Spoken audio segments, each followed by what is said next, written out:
মানুহে ভাবে বেংগলতে সেইখিনি কৰোঁতে বোলো অসমলৈ আহক আৰু মিঠা। আমি মিঠা পানীৰ মাছ খাওঁ যে সেইকাৰণে বোলো আৰু মিঠা, চুইট ৱাটাৰ ফিছ।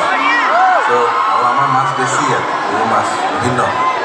দেউতাই মই এদিন বহি থাকোঁতে, আপোনালোকে জানে খগেন মহন্ত বিহু সম্ৰাট, তেওঁৰ লগত বহি থাকোঁতে এদিন ডাইনিং টেবুলত আমি দুটাই কথা পাতিছিলোঁ যে কিমান ধৰণৰ মাছ আছে মোৰ জেঠাই নিকুঞ্জলতা মহন্ত তেওঁ কৈছিল যে বাকলি নোহোৱা মাছবোৰ কিছুমান মানুহে খাব নোৱাৰে।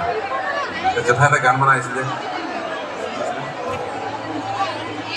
শিঙি মাগুৰ ঢেউ বৰালি কাগৰ শিঙলা পাভ আদি এইবোৰ মাছৰ না বাকলি ৰাখিবা মনত।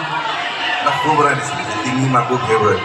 দেউতাই মই কৰোঁতে 45টামান মাছৰ নাম ল'লোঁ। ইমান মাছ আছে আমাৰ পৃথিৱীত। মানুহে ভাবে যে বেংগলতে মাছ আছে, নহয় অসমত বেছি। আমাৰ বিল যিমান আছে ইয়াত, যিমান মাছ আছে এইবোৰ কৈ থাকে। এনিৱে কথা ক'লে ওলাই থাকে, মোৰ অসমৰ কথাবোৰ কৈ থাকি ভাল লাগে। আপোনাক আকৌ কৈছোঁ যে বাহিৰত কিমান গৌৰৱ ফিল কৰোঁ আমাৰ সংস্কৃতি লৈ।